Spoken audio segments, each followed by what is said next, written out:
Here. Commissioner McCauley? Here. Commissioner Rowe? Here. Chair Yusufzai? Here. And Commissioner Lang is absent. All right, moving on to item C, the salute of the flag. Will everybody please rise? Ready to begin?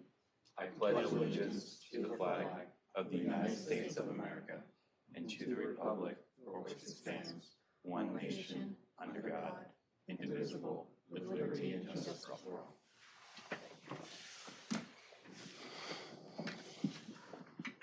Okay, moving on to item D, approving the order of the agenda. Would anybody like to make a motion to approve the order of the agenda? So moved. Okay. All in favor? Oh, you can second it? Okay. Okay. All in favor? Aye. Aye. All right, moving to item E, blue folder items. Boy, I need to remember myself. We do have one blue folder item, and it was a comment that came in via email. Becca's printed out some hard copies of that. It was under public participation and non-agenda items. So it's not in a reference to an agendized topic tonight, but it's in your commission email, and we have a printed copy for you this evening. Did you send this out today? The individual emailed it to each commissioner on their commissionerredondo.org email. We've added it physically to the blue folder, but since it came in between 2 and 3 p.m., we added it to the agenda, and we have physical copies here. If commission would like to receive and file those, then we will hand those out. Motion to receive and file. I'll second it. All in favor? Aye.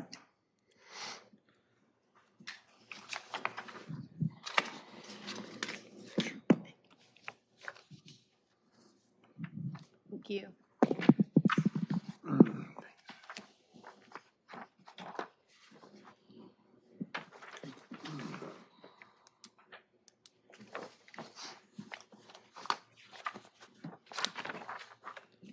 Okay, moving on to item F, the consent calendar.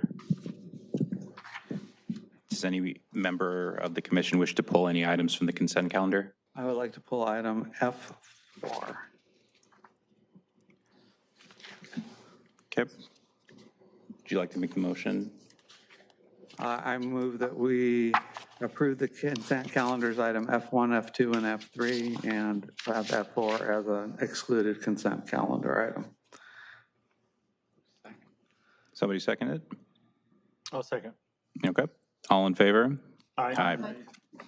Moving on to item G, exclude consent calendar items. Item F4, approve the Redondo Beach Public Amenities Commission minutes of August 13th, 2025. Thank you. I did not recognize a portion of this minutes as actually happening at our meeting. It was the part where our community development director spoke, and I had asked a series of extensive questions which didn't get reflected in the minutes. I see the Commissioner Lang also had asked some question. Her name didn't get reflected in the minutes. And it even starts off in L2, no, I'm focusing on L2, that the Director of Community Development, Weiner, offered to research the topic and return to the commission with the information. But you look at the two paragraphs above it, it doesn't have any context to what information he was coming back to. The part that I asked the questions, I think the answers were particularly relevant for both us as well as the community. And I noticed that when it came time to Commissioner Galassi to speak, the style of the composition of the minutes were changed. So I'm going to encourage each of you to table this minutes till next meeting. I am going to volunteer to rewrite that section so that it's more reflective of what actually happened during the meetings. And I've already recruited Commissioner Lang to review my language before it actually gets presented back to the commission as well as the liaison. So that's my motion, is to table this until the next meeting. I'll second it. All in favor? Aye.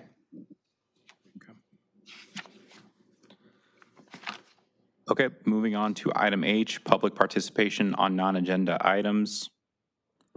There are no e-comments and there are no online attendees.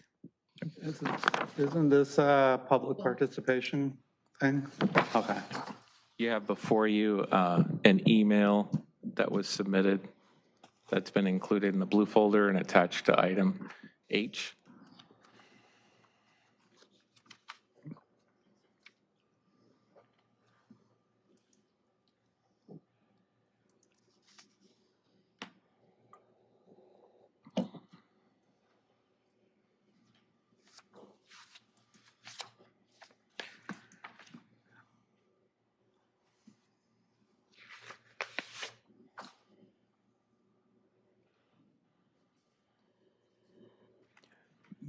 Would we like to, do we have to give like a synopsis of the email, or is there? Did you get a copy? I have a copy. I need a pen. Oh, you want a pen? Sorry. Thank you. It's already been received and filed. Okay. So since it's not on the agenda, I don't think you need to summarize, but we can move on from here. I believe the individual said they are hoping to attend the next meeting and address this topic. I think they just wanted to alert us to the fact that they were interested in engaging the commission. Does anybody on the commission wish to make a comment regarding this particular non-agendized item? So I've actually met with him, and because Councilman Obaji kind of hooked us together. I've seen him speak at the council meeting, and I don't have a problem reaching out to him on the historical aspects of that street, because we actually do have a proposed path of history marker for there. So I'm happy to reach out to him. And I'll go through Director Orda, because I believe that she's been involved, or at least the people in that aspect of the community services have been involved with that as well. Thank you. We don't have any other e-comment. Anybody in the audience wish to speak on non-agendized items? No, there's no other e-comments. Okay. Moving on to item I, ex parte communication. Would anybody like to disclose any instances of ex parte communication? I think that only relates to public hearings, though. Yeah. All right, moving on to item J, there are no public hearings tonight. Moving on to item K, items continued from previous agendas. We have no items continued from previous agendas tonight. Okay, item L, L1, discussion of the library summer reading program. I would like to reintroduce Lisa, our youth services manager, librarian, that will present on the results of this year's summer reading program. And come on up, Lisa. Thank you for coming tonight. Hello. My name is Lisa Winter, and I'm the youth services librarian at the Redondo Beach Public Library since May of this year. I first shared my plans and goals for our summer reading program back with this group in May. I've returned today to give an overview now that it's completed. Just to quickly review, every year we offer a summer reading program for children, teens, and adults to help foster a love of reading, to prevent summer slide and a loss of reading skills. This year we hosted a 10-week program from Saturday, June 14th through August 23rd. My team began preparing for this program in January with budgetary planning, creating programming, selecting materials and incentives, designing reading logs, and establishing partnerships and sending flyers to the schools. The theme this year was Level Up at Your Library, with a focus on games and puzzles, fostering creativity and engaging in hands-on activities. The community began signing up for the summer reading program on the day of our kickoff carnival at the main library, where we had a large event with games and activities. This is where we partnered with the city with their first ever Juneteenth celebration. We also had community departments there, including the Redondo Beach Police and Fire Department and Community Services. Throughout the summer, children and teens come into the Main and North Branch Library to sign up for the summer reading program if they hadn't done so at the carnival, as well as to receive prizes. The Children's Summer Reading Program was designed for participants ranging from infants to 5th grade students. They were given tote bags and reading logs to track their reading in 20-minute increments and received prizes and complimentary coupons for every 5 hours of reading. At 25 hours, they completed their tracking sheet and earned a free book and an invitation to the finale program. The Teen Summer Reading Program was designed for participants in 6th through 12th grade. They were given reading logs to track their reading in 30-minute increments, and for every 10 hours read, they earned a prize of their choosing from a treasure chest of prizes, as well as a complimentary food coupon from our sponsors. At 50 hours, they received a free book of their choosing. Children prizes included mini games, jump ropes, frisbees, and rubber duckies for babies. Teen prizes included multicolored pens and highlighters and snacks, which they absolutely loved. Each prize was paired with a coupon from one of our many sponsors that included Rock and Brews, Fresh Brothers, Raising Cane's, In-N-Out, and more. I've received feedback from several families who appreciate our prizes and have come from other cities to participate in our summer reading program. That always warms my heart.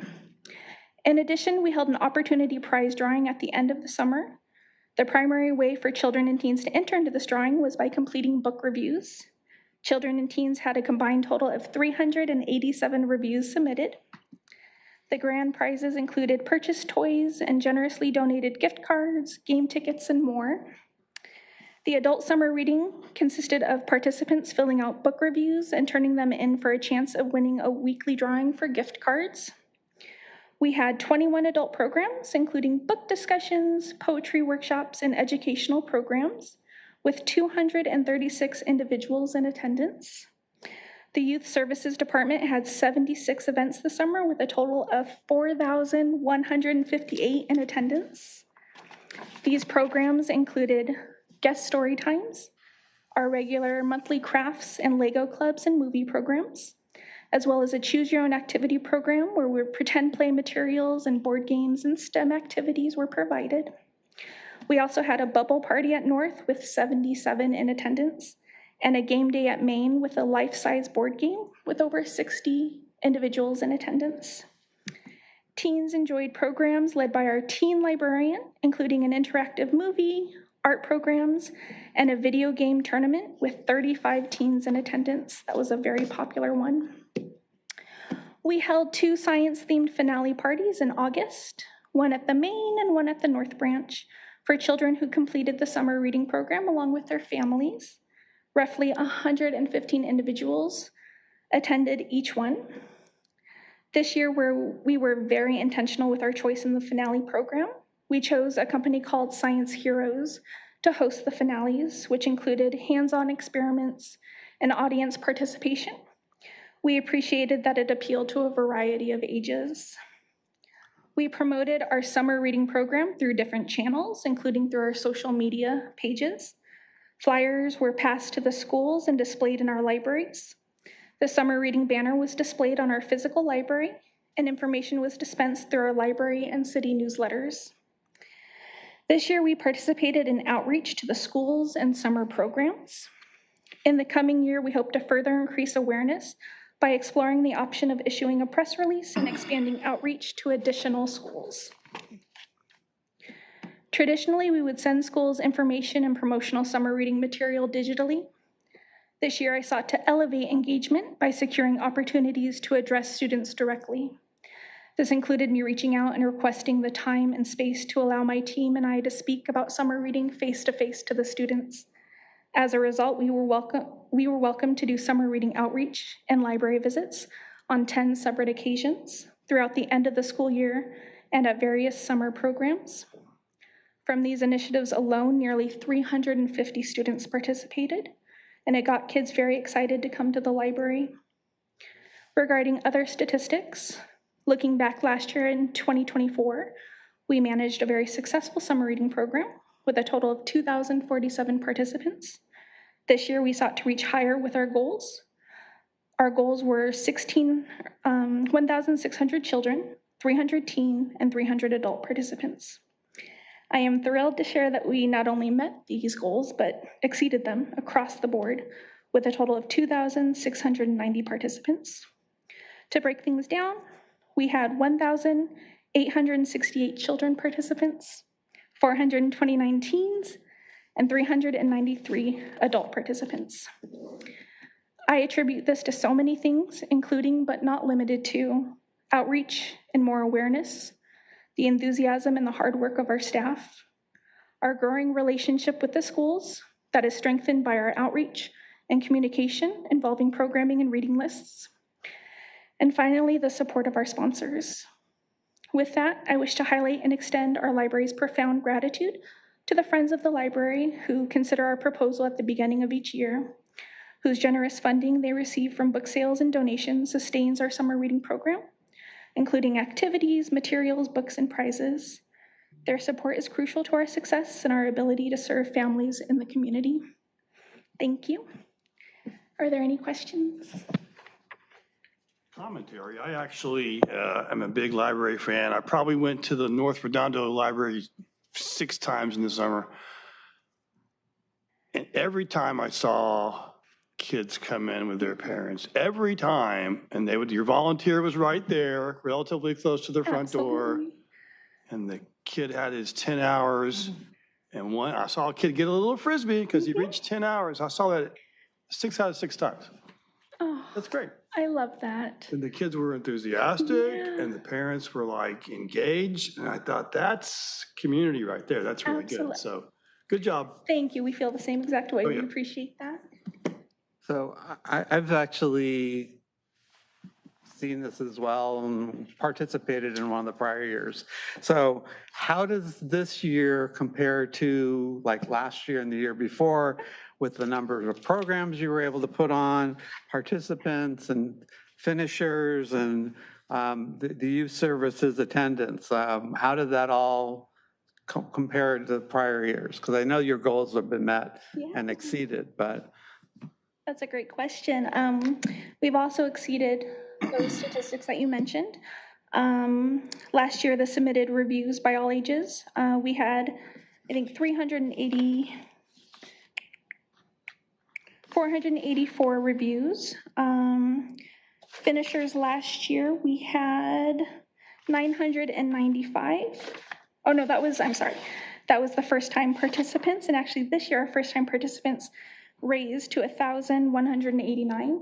And I attribute that to, I think, our outreach, talking to the students face-to-face, getting students who may otherwise not have come to the library or been aware of what we had. So that was, I think, a big drawing force for getting kids into the library. Let's see. Oh, yeah. Number of children and teen finishers was 465 last year. This year was 614. So we do see numbers increasing in various areas. Our goals are always to attain higher, and this year we did. And you have over almost 50% of reviews from all your participants, which is phenomenal. Is there a secret that you employed to get that many reviews? Do you mean the book reviews? Yeah. Yeah, so in the teens especially, we place the book reviews in each one of the tote bags. And then we also display the reviews where they're visible. So when kids first come into the library, they see it at the reference desk. They can read what their peers have been reading and writing about. So I think that's a great way for students to be motivated to read their next book. So I think that's a big draw for book reviews as well. And every time they do a book review, they get an opportunity drawing ticket for our grand prize. Thank you. I think it's really great to see that adults are getting more involved, Yes. right? Because typically these programs are always geared towards the children and the teens. Yes. And, you know, as an adult who has spent more time, unfortunately, on the social media, I found myself reading more because it really, you know, it's a distraction. It takes you out of what's going on. And I'm really happy to see that also is reflected here, and I hope that trend continues. Yes. It's wonderful. Thank you. I actually partnered with the adult librarian, Amy Feller, to have adult signups correspond with the children's signups in the children's department, because I felt it was a big draw for us to talk to the parents. Like, yes, your kids are signing up, but it would be a great opportunity for you to model reading at home and also get prizes, which is not necessarily the main reason why we do it. Of course, we just want everyone to read. But yeah, we did see an increase in adult signups. I have a follow-up question/comment. Last meeting, I mentioned that, it was pretty significant to see an increase of 5,000 visits in July. So I'm wondering if there's a correlation, right, between the summer reading program and those visits. That's probably right on track, yeah. Yeah. I agree. Is there any other questions or comments? I just want to commend you guys on a job well done. Thank you so much for all your effort in the summer reading program. I appreciate that very much. Thank you. And I just want to add the same thing. The numbers look great, and you can tell that the outreach is really working. I live close to the library, and so I know I see it. I know my daughter sees it, and so it's great to see the success. I was very impressed with the number of first-time children and teens participating, because that's hard to get people to come in and experience it. But once they do, I think it sticks with them, and it'll continue to grow. Yeah. So congratulations. Thank you. My hope to create lifelong library users, and I think those first-time summer reading participants are going to become lifelong library users. So thank you. I would like to take the opportunity just to commend Lisa. This is the first summer reading program that she has managed in that capacity, and it's been very successful. And you can tell, I don't know if you can, it's very subtle, but her passion and enthusiasm for outreach and encouraging literacy we're lucky to have Lisa on board. So thank you. I appreciate you. Thank you so much. Yeah. Do we need to make a motion to receive and file a report? We do it all the time, so somebody else can have the opportunity. I'll make a motion to receive and file. I'll second. All in favor? Aye. All right, moving on to item L2, discussion and possible action regarding special donations, request for installation of a plaque at Riviera Village Park. Okay, I'll be tackling this one. I do have a presentation. Oh, great. Becca's so quick. Thank you. Okay, so I'll walk through Can you speak up a little bit? I'm having a difficult time. Sure, I'll speak a little bit more into it. Sorry about that. Yeah. So I'll briefly go through the admin report, and then we'll kind of talk through what we're trying to accomplish tonight. So just some very brief background information. In 2023, the Villarino family proposed the installation of this plaque as well as an olive tree. And both were commemorative for the Riviera Village Park. And those were in honor of the financial contributors to that park when it was first developed, I believe in 1969.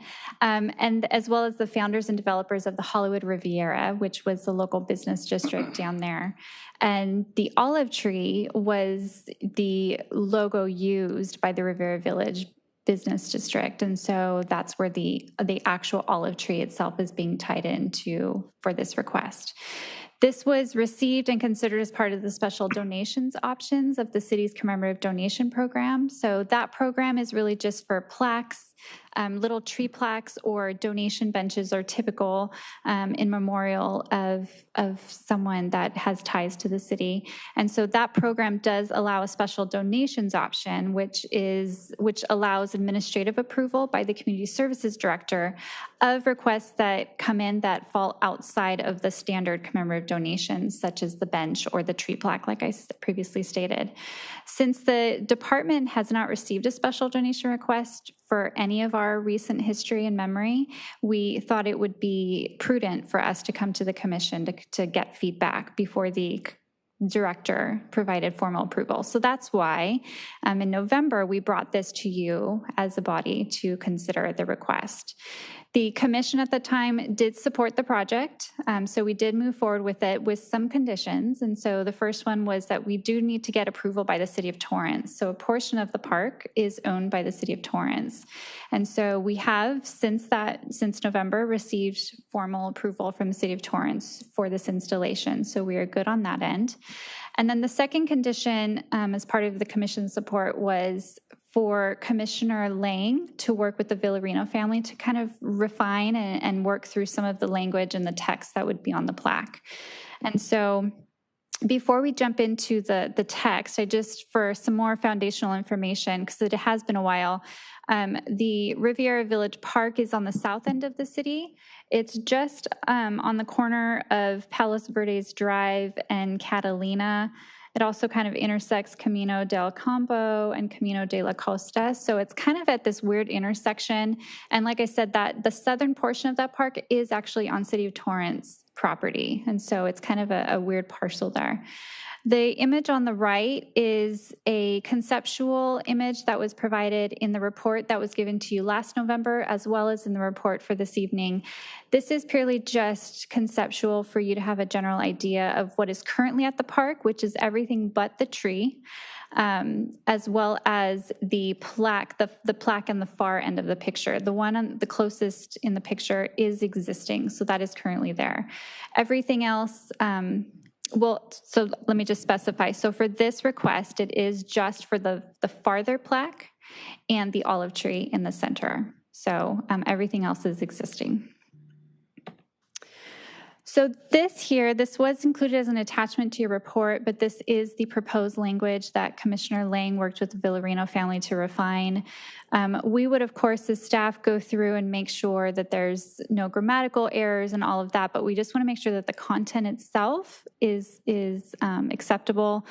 I do have, and we can go back to it, but I do have another slide where it's typed out, so it's a little bit bigger to read. So we can go back to this and reference it if you would like, but I just wanted to point out that that's the language that Commissioner Lang worked with the Villarino family to finalize.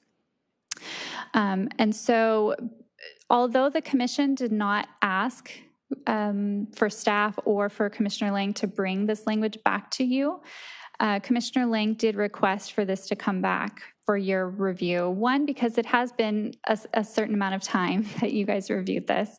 And two, as part of the approval of this and in working through this project, it became known to Commissioner Lang that the family itself was never residents of the city. Certainly they had ties to the city. They owned a business in the city for, I believe, over 50 years. So there are direct ties. Part of this plaque also commemorates the contributors to the park. So it's not all about that one single family, but she just wanted to have the commission made aware that this was information that we didn't realize at the time that the commission previously considered this. So for tonight, we are asking the commission, obviously, to review the language and then to reaffirm your support for the project, now knowing the direct ties with the family. As a second add-on here with Commissioner Lang out, that was kind of a last-minute conflict that she was unable to attend. Given that she's been working with the family on this and can probably speak much more eloquently to her concerns, or I shouldn't call them concerns, but her new developments that she wanted to share with the commission, if you would want to consider continuing this for future meeting to where she can be present to speak to those directly, that's also an option for you tonight. We did communicate recently with the Villarino family. They are aware that this is on for tonight. They wanted to be here, but they had prior commitments. But they are still committed to moving forward with the project if the commission is still in support of it. So that concludes my report. I can toggle back and forth to any slide if you need to as part of your discussion, depending on what you guys would like to take action on this evening. I'm happy to answer any questions. Thank you, Kelly. Would you guys like to speak about anything? Yeah, sure. The first question I had was, was it proposed that they wanted 2 plaques in there? I'm sorry. I didn't mean to interrupt you. And that's where some of my confusion was. I thought there was 2 plaques that were being presented. One was going to be the donor to replace all the circles around that used to be there that got removed. And the other one was to deal with some of the content and the story that was here. So that's my first question, wasn't it too? My understanding of kind of going back and looking at this, because unfortunately it was the previous cultural arts manager that shepherded this, so I'm kind of jumping into it late in the game, but in my kind of research of it is that it was this main plaque that has all the information. There was initially some consideration of some smaller circular plaques that kind of mirrored what supposedly was at the park when it was initially developed, but those didn't catch on very much. But it was just a single plaque that, from what I could tell, that was decided by the commission. Okay, and I seem to recall when we did approve it back in November, it was, we were discussing whether we wanted to nitpick the language or just recommend it to go forward and have Commissioner Lang do all the fine tuning of it. And I thought that we had already said, let's go forward with it. I assumed that the Community Services Department, since they were fielding so many calls from the family during that summer before our commission was formed, would have flushed it out. But there is an aviation high school connection. And there, as you pointed out, the family did have I guess it's an appliance store. They don't have those anymore, but down in the Riviera. And they were part of the group that founded the Riviera Village community down there. So anyway, that's my question. That's not really a question, but. Well, I do just want to specify, you are correct. The commission did just say, Commissioner Lang, take this, refine the language and make a recommendation to staff. But it was, one, given the amount of time that has passed, and then two, just with this new information, she thought it might be best for the commission to reaffirm this, knowing now that the direct ties to the community. And while they're at it, just look at the language that we worked on, since we were already bringing it back to you for consideration. So that's how it ended up on your agenda again. Okay. Did I hear you correctly that there was something else that she wanted to talk about? Or no, or that was it? It was I just must have the misunderstood language you. and then reconsidering the project as a whole. Yeah. And that's where, to my last point on the recommendation of, since she can't be here tonight, I certainly don't want to speak on her behalf. So it's completely up to you if you'd like to reconsider on another date. And sorry to interrupt, but the family is still willing to pay for the plaque? They are, the installation. yes. Okay. Yes. I think just given that, I remember this particular agenda topic going back to last year, just to kind of recap to see what we did. I feel like I would be a little bit more comfortable if I reviewed the minutes from that meeting just to see how the vote went. I also, since Commissioner Lang took the lead on this, I personally would find it more appropriate if we either table this item, which would be my actual official motion, is that we table the item until at least the next meeting, so we can have Commissioner Lang come and speak upon, what kind of went into the language, and then go from there. That would be my motion. Sure, and if that's what the commission decides to do, we could always include the minutes as an attachment on that subsequent report so that you have access to it easy. I would like to have that added to the motion as well.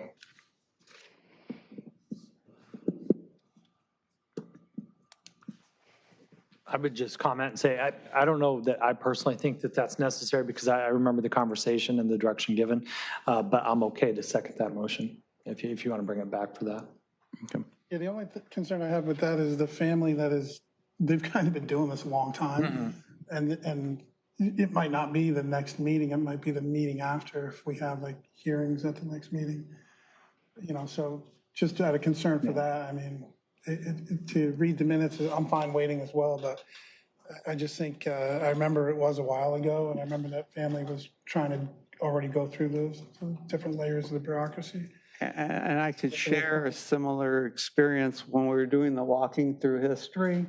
It went from being approved by the Historical Commission, not until 8 months later did it show up in front of the the Parks and Recs, And at that time, you kind of made a similar recommendation, but you didn't recognize that the concerns were already part of the referral to them. So I'm concerned, as you are, that delaying this is going to be ultimately not going to be going forward. And I know that the staff had some issues with this plaque for a long time before it even hit this commission.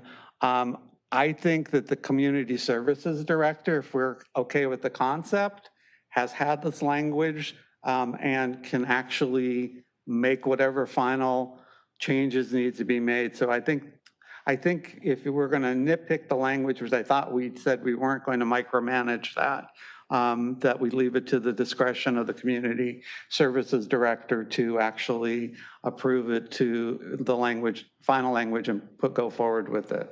I think rather than think that this is more of a micromanagement kind of thing, I think the motion originally was to table this to the next meeting. So that's the immediate meeting following this with respect to time, right? Like we're not trying, at least I didn't make the motion to kick it down further, months. It was just to bring this to the next meeting so we can afford Commissioner Lang an opportunity to speak about this, and she took the lead on it.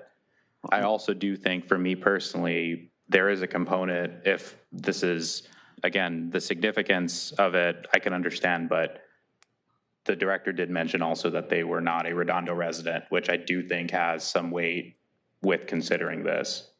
I'm not aware if everybody was aware of that when we talked about this or when we spoke about this in November of last year. I wasn't aware of that. So again, with that being said, the motion that was presented was to continue this item until the next meeting. The only concern I have with continuing to the next meeting is we've actually had a lot of items that we've voted to agendize that have never come back. Starting, and I'll talk, it's on my list to talk about Wilderness Park, was December. We voted to have it on the next meeting.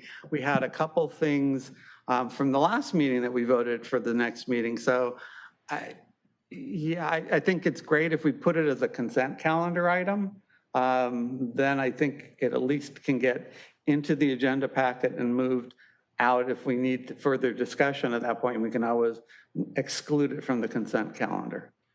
I would add that, the 50 years of owning a business in Redondo is pretty significant for not being a Redondo resident. I wouldn't really object to that as a reason for not moving forward with this.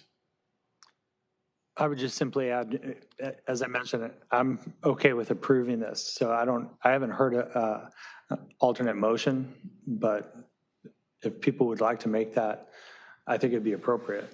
I have a question.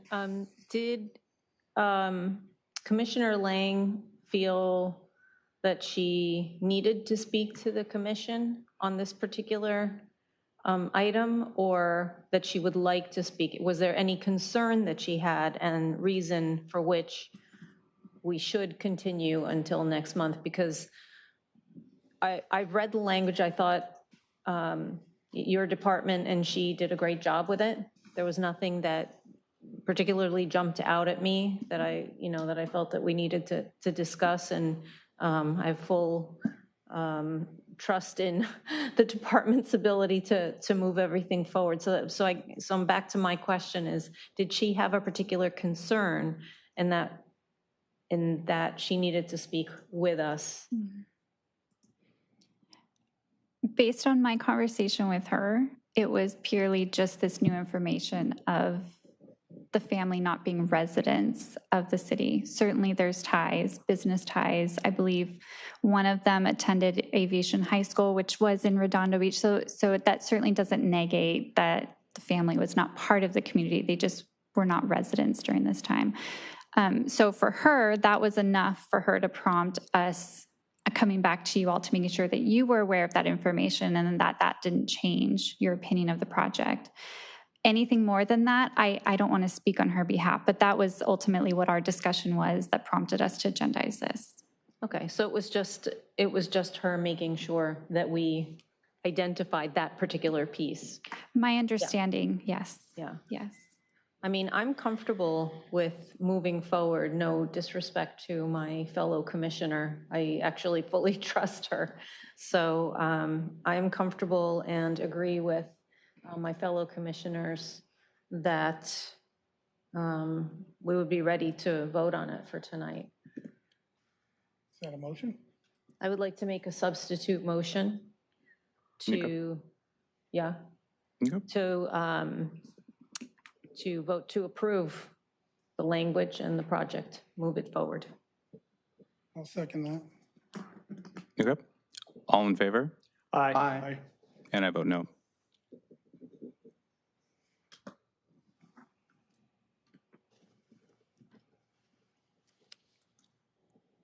Do we need to make anything else about receiving and filing a report? I think you should go ahead and vote to receive and file the report, please. So moved. Second. All in favor? Aye. Aye. We don't have any public comment. Okay, moving on to item L3, Commission Subcommittee Review and Project Updates.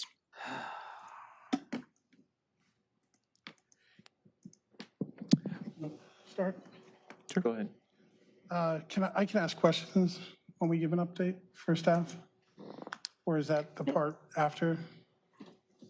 You can ask a few questions, but we just need to make sure it's not a discussion per se. Okay. So the city is aware of the Julia Field, that the lights are pretty significant to the leagues. The temporary lights or the portable lights that are on Julia Field, right? And going long-term, that's the intent to continue to use those. And the city put in 4 placements of concrete with electricity. Do you recall that? I believe so, yes. It's been a while since I've looked at that project. And then the idea for that was that eventually those would be poles to have permanent lights. And so right now there's the temporary lights. They used to be the diesel powered lights, and now they're mostly electric plugged in LEDs, and they're quiet. So are you aware of any problems from using the lights at the park? Any complaints, any issues? I mean, it's pretty standard. We do get complaints from time to time with any lighted park. The adjacent residents typically have some concern with lights. And so for Alta Vista, we have, I would say within the past month, received 1 or 2 complaints that I am aware of, but I am not the direct contact for that. So we may have received more than that, but I'm aware of at least 1. So it could be multiple complaints? It potentially could be, yes. Okay. Yeah. And are the complaints are about the lights being on too long, or is it just the lights being on? The one that I'm aware of is that they are on too long. They're left on like. They're left on, correct. Mm-hmm. Okay. And then the city is aware of the fact that the volunteers are using the lights and there's mishaps and other people can access the lights and turn them on as well. So sometimes an outsider can come in and turn on the lights. I mean, that's something that we would need to work towards. I know that's part of the issue right now. Okay, so they're working to try to resolve that. We're aware of it, yes. Okay. And then for the permitting process with, like when the city issues a permit to a nonprofit youth organization, is it like they apply for that, or what's the process there for people on the board that don't know? Like how does an organization get their permit issued? Well, there's a few different processes. I don't have the direct information. I wasn't prepared to speak on it, but it typically goes through our facility user process, and we have someone process that and compares our schedule. The school district has that the software, I forget what it's called. Yes, we have a software as well. But to reserve field time as well on the city side?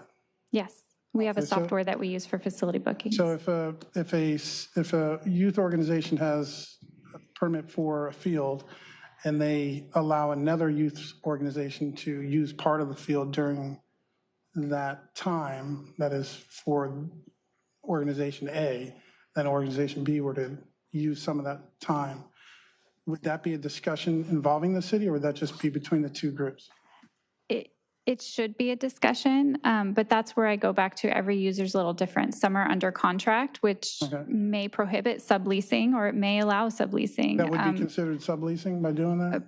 Based on the technically? details you gave me, yes, but I don't, but there's a lot of factors, so, but I do just want to be careful too. I think we're getting into a lot of details with this, and so it And I can't be a apologize for- discussion. I know you're Yeah. not aware of any of this conversation, so I don't mean, I would like to actually maybe just have the conversation continued. But before that, is the city planning on redoing the permit process for the youth groups in the future? We are internally discussing how we want to approach that, yeah, so we will be revamping the entire process. Okay, and Yes. is the goal is for, when would that take effect? I can't say. We would like it to happen ASAP, but we have a number of other projects and limited resources, so, but it is definitely on near the top of our priority list. Is that something that we would have input on as the Public Amenities Commission? I can't say for sure, potentially, but I don't know. Okay, I can't say with certainty at this moment. and I think that's it. I appreciate that. Thank you. I had a question regarding the bylaws subcommittee. Are we going to pick that conversation up now? Or are we? Yeah, it's on the list here. Right. Yeah, no, I just want to say that, as you're aware, council is reviewing the code of conduct and the code as it relates to commissions. So I would wait for their directions and decisions before moving forward with that. And I do encourage you, if you have opinions or inputs or comments on those aspects, then, speak to council or your representative. They're very open to feedback. It's been very public and transparent about the process. At this juncture, I feel like it would be unwarranted to have something that might, a decision within this commission that might be usurped by a decision by council. So unfortunately, that's where we are. And I apologize it's taken so long, but we certainly wanted to take the lead from council and not spend any time on creating some rules or codes that might be, overruled by council. So I think that we'll get a little more direction, and hopefully those that are interested will be involved in the process. And that's why I've worked to make you aware of the process. Thank you. And I would actually add to it, the proposed amendments to our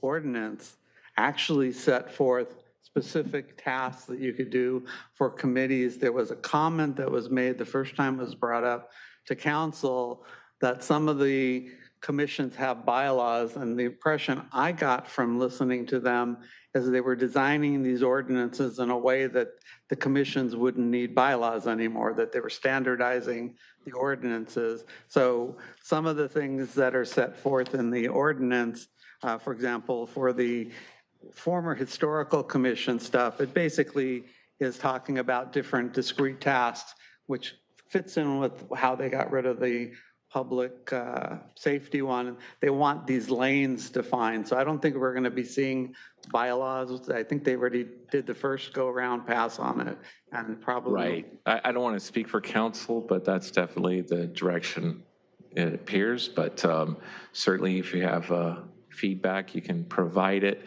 And that's also why I hesitate to do any more specifics in regards to the subcommittees, because I know they are discussing the rules for subcommittees, and that might change as well.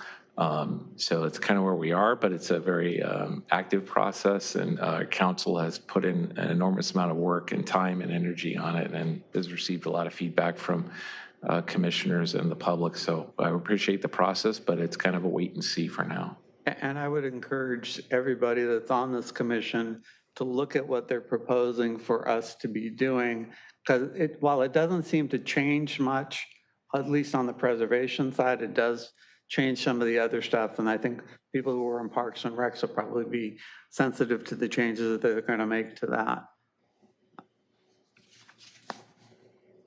By the way, this was just an idea that popped up. Do you think it's appropriate for us to start inviting different council people to come to our meetings so they can see what we're doing? I think that's perfectly acceptable. I don't see why not. They're a member of the public. You do important work here. For example, tonight's presentation, in addition to our summer reading presentation. So they're welcome to watch live, recorded, or come in person for sure. Chair, I did attend a council meeting last week and spoke on a couple of on a couple of the ordinances, and then followed up with an email as requested by the mayor. So one of the items was related to preservation, and the other item was related to Parks and Recreation, and whether or not we are overseeing entertainment. That was one of the items that was a little bit nebulous, and I brought that up when we first began meeting, if you remember way back then. That was my question, is what exactly are we overseeing?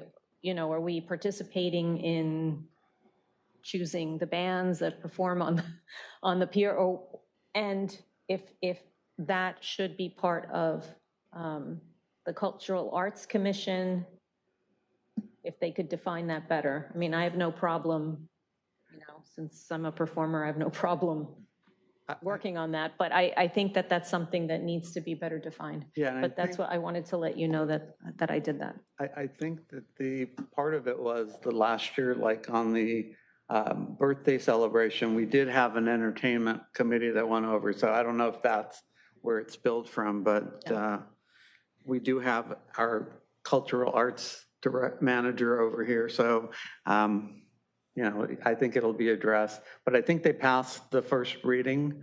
So it's another 2 weeks, and then they'll have something in place probably by our October meeting. That was last night. Yeah. I think that was I didn't watch outcome. that.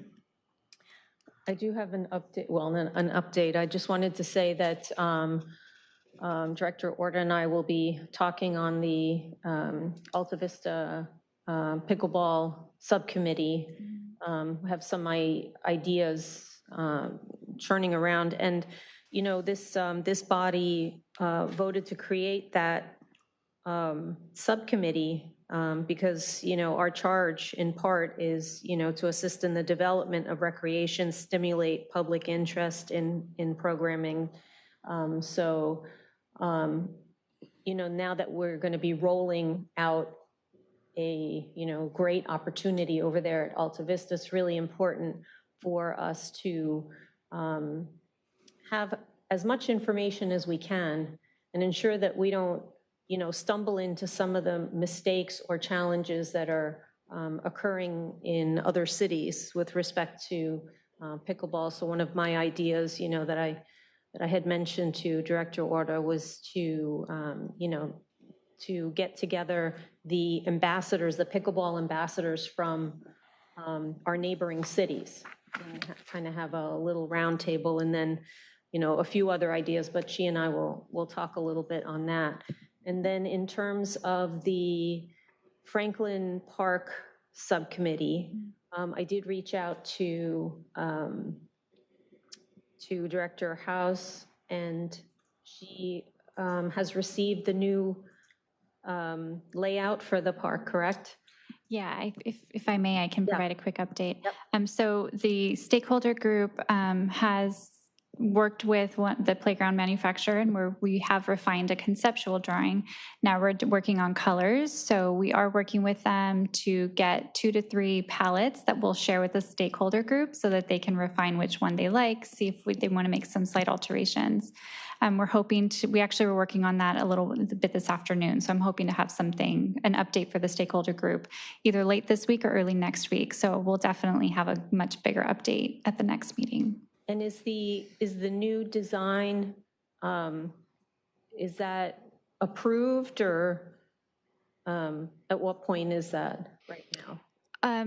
Well, it'll be, so kind of the way that this is going to flow is the stakeholder group will be making its final recommendation. So once the stakeholder group refines the colors and everything and says, yes, this is the placement we want, we're good to go. What we are planning to do is to bring that conceptual drawing to this body so that you all as a group can see the work of the subcommittee and the time that they put in. We will get your feedback from here, and then we will present the recommendation of the stakeholder group, the input from this commission. All of that will be presented to council for final approval. Okay, great. Excited. Yeah. I have stuff with the bringing history to the community subcommittee. So we in December approved to agendize the Wilderness Park Historic Landmark. At the last meeting we had, the community development director said, no, it has to go to council first. So we didn't get a chance to make a recommendation. I kind of went to the council and said, we haven't been able to agendize this. They decided in their referrals that they were going to do it. So now we're in a loop that the council is the owner of the property and followed the directions of what our community development director said and went to the council, and they said they're going to put it on their agenda, I think. So I think it's out of our hands at this point, unless they come back and say, well, now we need you to recommend it. I don't know on that. The path of history, Jack's, our community cultural arts manager, sorry, there's so many titles here. Our cultural arts manager, Jack, has been doing a great job trying to get it so that we actually will have signs that will last more than 10 years. He's come up with some proposals. So I think we're going to be moving forward with that at some point and get some signs up. The walking timeline in Dominguez Park, that's the one that Historical Commission approved and sent it over to Parks and Rec since it's in Dominguez Park, and that's what was sent ultimately back to Historical for the information that was actually included in the report. I'm hoping that we had voted to agendize it. I'm hoping that ends up back on our agenda so that we can actually move forward with it. The Ito Park, and this is where I'll be sending you some information, Mr. McCauley, is that I'm drafting language for that park that I'm going to run by the family, but since it's coming through the subcommittee, I will be sending you it. If you determine we need to have a meeting to discuss it and go over it, that's great. Commissioner Lang, she shows up here. I don't think she's formally on this commission, but she agreed to do the wordsmithing and smoothing, the editing part of it. So once we get the okay from the family that it's okay and we discuss it, and of course our cultural arts manager is invited to participate in that, we'll send him a copy as well.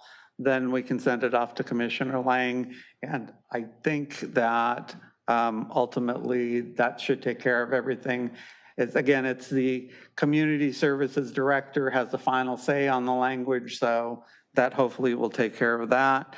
And then the rest of the stuff I'll save for the referral to staff. I did want to note, and I just went back and looked at the minutes from the May meeting, which I missed. But there was a discussion of the Park Ranger Program Subcommittee, and it did say in the minutes that it was going to come back in 3 months. So 3 months would have been last month. I don't know where it is. I know, Chair, you were part of that group as far as that goes, but it may need to be looked at again and added to our packet of stuff. That's it for me. Any other updates from subcommittees? Yeah, volunteer recognition awards. We're giving away those wonderful frame certificates of recognition along with the groovy surfboard that Kelly and I picked out. Thank you. I'm going to pass out or email you guys another application for nominations. So put on your thinking caps, try to find someone who is deserving of a volunteer award, I will reach back out to city council, who always gives me nominations, but a few times they were city employees. So we had to strike those, but I will go back. So I'll get some information to you guys and we'll do another round of nominations. Thank you. Commissioner Rowe, if I may, I just want to specify that this is volunteer efforts that are done in the city's parks or green spaces or enhanced recreational, basically anything in the purview of the commission. I just want to specify that. And we certainly want to recognize everyone, but we just want to keep it within the purview of the commission. Thank you. You have anything to add? Nothing else to add in regard to this item. Okay. Okay. Do we need to take action on this item? No. I move we receive and file whatever report, oral reports we got. Perfect. Sure. I'll second it. All in favor? Aye. Aye. Okay, moving on to item M, items from staff. No items, although I did wanted to have a little bit of a reminder for folks who did fine tonight, so it's no admonishment, but we've been reminded by the minute secretary to please use your microphones. It's perfect tonight, but I understand in the past there might have been some issues. We all forget, I forget. If individuals, especially during hearings, speak one at a time, it's appreciated. Refrain from interacting directly with audience members, and we would greatly appreciate if clear, articulate motions and seconds and votes were able to be captured. We'd greatly appreciate it, but that's all. Thank you. Thank you, Dana. Perfect. Is there any other items from staff? Or are there, rather? Nope. Okay, moving on to item N, commission member items and future commission agenda topics. Would you like to go first, Commissioner Caldwell? I have nothing. I will let other people state their stuff, as I got a long list, so. You can go, it's okay. Okay, so historical districts, one of the things that I've been doing, one of the questions and the reason I think the minutes don't reflect it, I asked the community development director, are we reactive or proactive? Are we able to go out and talk to different members of the community about historical landmarks, since we have a deficiency in getting the annual letter out, historical districts. So I want to relate to you that in the works, hopefully it'll come up at the next meeting, is Garnett Street was identified in 1986 survey as a possible historic district. There are 6 historic landmarks in a row, so they're in the process of finalizing an application for that. In addition, there is the survey and the qualifications for homes is 70 years. So we are in the 70s, 50 years. So we're in the 70s, 1970s, homes built in that can qualify for historic districts. We do have a number of what walking around the neighborhoods think are A quality, at most B quality homes that are all connected into it. One of them is the McDonald track that was built in 1953. There was 220 homes that were put together around that time. There were several representative streets, and rather than saying everybody should be a historic landmark, have a sampling of it. So I'm going to be looking at talking to those people and see if they're interested in a historic district. 1633 to 1643 on Haynes and North Redondo. There are a bunch of unique homes in the city that were built in 1957. There used to be a mobile home park on the other side of it, so there's a little bit of history involved in it, looking at that being a possible historic district. And then Franklin Park, which is, you're doing some work already in the Franklin Park area. Most of those homes were built in the 1950s, and it's a well-kept neighborhood, and the community spirit seems to be very high, but that would be another fun area to actually have a historic district in. I have a question before you continue. You're talking about creating historic districts based on homes that are on the, I'm not talking about homes that are on the list. We have a gap of probably about 25 years. okay, These were about 4 years out from being in the survey if they did an update on the survey. So they would either be coming in as landmarks, or we would say it's a district and then bring them in that way into the program. I'm hesitant to put 220 houses in a district because I don't think that's right. But I think a nice representative sample would be, they're all the same structure, kind of structure. So yeah, no, it's. so the reason why I'm asking is one of the questions that I had sent to the council and the mayor is actually related to the identification of homes based on the age, because the language currently in the ordinance does not specifically define us to be using the inventory list. It doesn't actually say must be from that. And that was my question, because if that's the case, if we're not tied to having to use that list, then basically we can do what you're suggesting. Yeah, and without having to have a new inventory done. We still need a new inventory, as we learned from our community development director. The standard is 5 years in the California Public Resources Code, and we haven't had it in a quarter century. So that's all I'm saying is this is what I'm going to be doing. It's more of a referral to staff that says, hey, just be aware that there may be some applications coming in on that subject, and I anticipate by the next meeting there will be at least one from North Garnett, the north block of Garnett Street. Then as far as the resources survey, my understanding from what the council was saying is and the city manager, that they're looking at it, but it's real expensive to do that. I think the number I heard was like $190,000 to actually do an updated survey.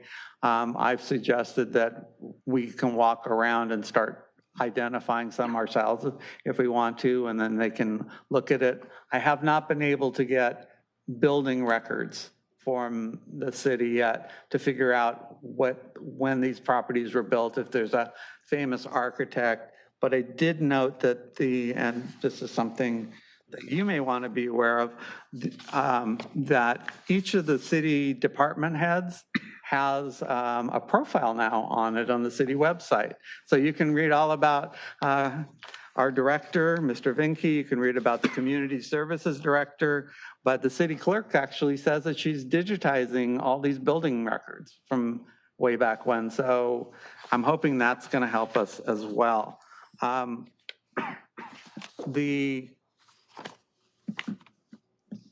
I said I have a lot. October 11th, the Redondo Beach Historical Society is having a speaker, Tony Trutanich Jr. There was a recent article in the Daily Breeze about Tony's on the pier, but he's going to come out and do a presentation on people in Redondo Beach history. So we have that coming up. This one was brought up to the council, but I think it actually ties in with what we're doing. The Friends of Redondo Beach Arts is actually having a contest for unique gems of homes that, and there may be some that, qualify for what we're looking at in preservation. So there may be some more things coming from that.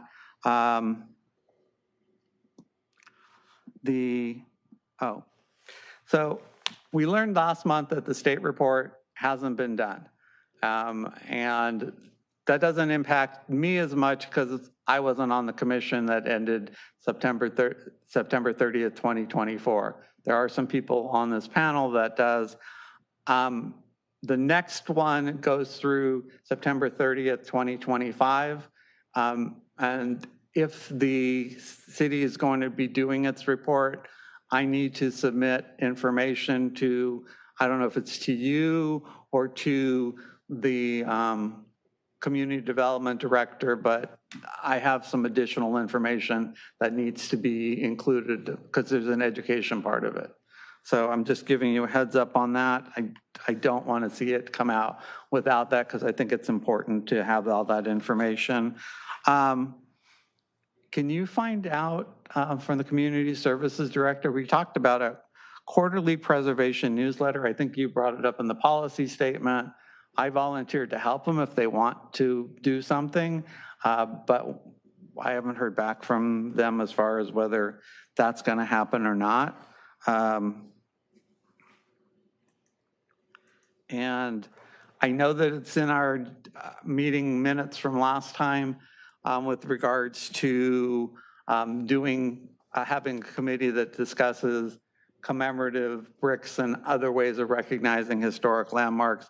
We didn't talk about it in committee reports. We didn't have it on the agenda to vote on actually forming the subcommittee, but I think it's, I've asked the city manager if he can give me an estimate of how much it would cost to embed the bricks in it, because I would like to go to a couple of the nonprofit groups and see if they will actually raise the money so that the city doesn't have to pay for any of those bricks in the ground. And I think I've got everything covered. So thank you. Oh, and again, do read. This is a great resource for not only you, but I mean, it's like you read about the city manager, you read about all the directors, and I think it's just really, it personalizes everything. So I thought that was just a wonderful addition to what we're doing. Okay, that's it for me. Thank you. Commissioner Rowe? Nothing for me on item N, thank you. Commissioner Losey? I have a question. Sneery Parquet on Ford. The sign there is really falling apart. Can I tell you? Yes, so we can, I'll check on it. We can take a look at it and see. Okay. Yeah. You said Sneery Parquet? Sneery. Okay. Sneery Parquet on Ford. Okay. Fourth, okay. He was a police chief, by the way. Sneery? Yeah. That's all I have. Thank you.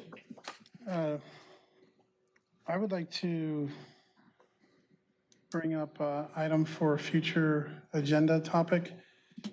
Since the city is going to be tightening up the process for permits, if we can get an update or have a discussion on that topic for either our next meeting, or you're saying you're going to be trying to do that pretty fast? We would like to, but we simply don't have the resources to revamp that entire process. And so I can't give you a timeline, but if that's something that the commission would like to have input on, we could bring it back when we have a draft. I think we would definitely like to have input on that, on the process, to be aware of what, if any, changes might be coming down the line. Mm-hmm. And also to, hopefully reach out to the community groups as well to kind of get input from them. Oh, for sure. We were already going to do that internally through the process. But if the commission would like input, we can bring that to you. I can't commit to when, but I can commit to bringing it to you when we have a draft of it for review. That's fair. Okay. Within the next 2 or 3 months, or are we talking 6 months? It'll probably be, I would say 6 to 12 months from now is kind of where we would have a working draft to present to you. Okay, and if we have had any comments or advice that we would like to be included prior to that, would we just reach out and send those to you? Yes, please send those to me and we'll compile all of those. Yeah. So if you would like us to bring it back, if we can have a formal motion. Yeah, if we can I'd make a motion to have the community services director come back to speak to us about the upcoming changes to the permitting process for nonprofits. I'll second that. All in favor? Aye. Thank you. Yes. Chair, you and I spoke briefly after the meeting last week, and you mentioned you might want to take on creating that Google Doc that we talked about during the meeting to keep track of items that we want to bring back to agendize. Is that something you're still Yes, interested in doing? I can commit to doing that. I think the most appropriate way to do it is if I update a Google Doc, I can circulate it to our staff liaison, and then maybe we can circulate it to the rest of the commission. I think that might be the best thing to do. Okay, I appreciate that. That would help us, because I like. And things it's a are- relatively quick undertaking. All we need to do is gather the minutes, go to the subsection of where it's agendized, take that and put it into a Google Doc. It's pretty simple. Right. I don't want to work cross purposes, but we've been doing that internally, so we already have a lot of data. We're happy to work with the commissioner. I want to make sure that we don't violate any sort of Right, Brown Act that's- rules. Exactly. Right. You know, from what the data we've gathered already, a lot of these items are, well, actually, some of them have been, you know, are in the process of getting addressed or moving forward, but, you know, some of those are just on the radar, but, you know, I'm sure, I can't speak for the department, but I would assume, given what's on their plate and their priorities and the strategic plan, it can be difficult to bring back. But I would be more than happy to have a conversation with two of the commissioners regarding the status of those projects, and we could take a look and see if my notes and your notes align. So, Okay. Yeah. And then I only have one thing. I was reading the minutes for the previous meeting just to specify, because I'm going to watch the video of it, but I thought when I made recommendations for future agenda topics and future meetings, was one of the big ones I had was speaking about all the existing subcommittees and then really affording other commissioners time to either make a recommendation to establish new subcommittees, which is something we've kind of shelved intermittently since we've established this new commission.